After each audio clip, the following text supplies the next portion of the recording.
अमेरिकी राष्ट्रपति Donald Trump और रूसी राष्ट्रपति व्लादिमीर पुतिन ने मंगलवार को फोन पर 2 घंटे की बातचीत के दौरान यूक्रेन की ऊर्जा और बुनियादी ढांचे को निशाना बनाकर किए जाने वाले हमलों पर तत्काल रोक लगाने पर सहमति जताई। हालांकि पुतिन ने अमेरिकी प्रशासन द्वारा प्रस्तावित 30 दिन के व्यापक युद्ध विराम का समर्थन करने से इनकार कर दिया। व्हाइट हाउस ने इस सीमित युद्ध विराम को शांति की दिशा में पहला कदम करार दिया। उसने उम्मीद जताई कि इससे आखिरकार काला सागर में समुद्री युद्ध विराम होगा और जंग पर स्थायी रूप से विराम लगेगा। व्हाइट हाउस ने कहा कि पश्चिम एशिया में इन कदमों पर बातचीत तुरंत शुरू होगी।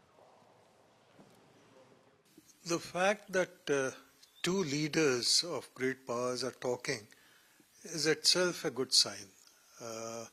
It may not be total satisfaction in terms of the cessation of all hostilities, but at least it's a step forward. And energy facilities in both the countries affect not just Russia and Ukraine, but they also affect the wider world, and in particular the populations of Ukraine and Russia, because without the energy supply, be it in terms of power or in terms of oil and gas, people suffer. So it's a good first step. Kremlin ने कहा कि Putin ने समुद्री युद्ध विराम के लिए Trump के आह्वान का स्वागत किया और इस तरह के समझौतों के खास विवरणों पर आगे काम करने के लिए बातचीत शुरू करने पर सहमति जताई है। क्रेमलिन के मुताबिक राष्ट्रपति पुतिन ने ट्रंप को यह भी बताया कि रूस और यूक्रेन बुधवार को 175 युद्ध बंदियों की अदला बदली करेंगे और रूस 23 बुरी तरह से घायल सैनिक भी यूक्रेन को सौंपेगा। पुतिन ने सैद्धांतिक रूप से अमेरिकी प्रस्ताव का समर्थन किया, लेकिन इस बात की गारंटी पर जोर दिया कि यूक्रेन इस रोक का इस्तेमाल फिर से हथियारबंद होने या लामबंद होने के लिए नहीं करेगा।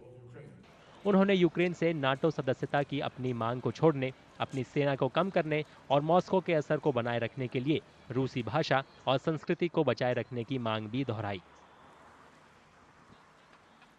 After all, Ukraine was not involved in Putin-Trump talks, even though Ukraine has been the actor behind the scenes. But the fact is that it was an agreement between Putin and Trump.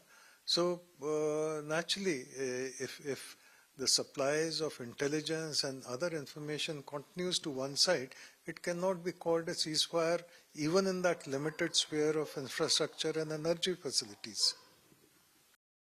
Ukraine के राष्ट्रपति Vladimir Zelensky ने Putin के शांति के लिए तैयार होने को लेकर संदेह जताया था। अपने संबोधन में उन्होंने कहा था कि पुतिन इस युद्ध को जारी रखना चाहते हैं। जेलेंस्की ने बुधवार को ऊर्जा बुनियादी ढांचे पर हमले रोकने के पुतिन के वादे को खारिज कर दिया। उन्होंने कहा कि रात भर हुए ड्रोन हमलों के बाद ये वास्तविकता के विपरीत है। उन्होंने कहा कि वे दिन में बाद में अमेरिकी राष्ट्रपति डोनाल्ड ट्रंप से बात करेंगे और पुतिन के साथ ट्रंप की बातचीत और युद्ध विराम की दिशा में अगले कदमों पर चर्चा करेंगे। আপুনি বিচৰা বাতৰি পাব কেৱল নিউজ 18 এপত। নিউজ 18 এপ ডাউনলোড কৰিবলৈ স্ক্যান কৰক এই QR কোড। গুগল প্লে ষ্টৰতো পাব এই নিউজ 18 এপ।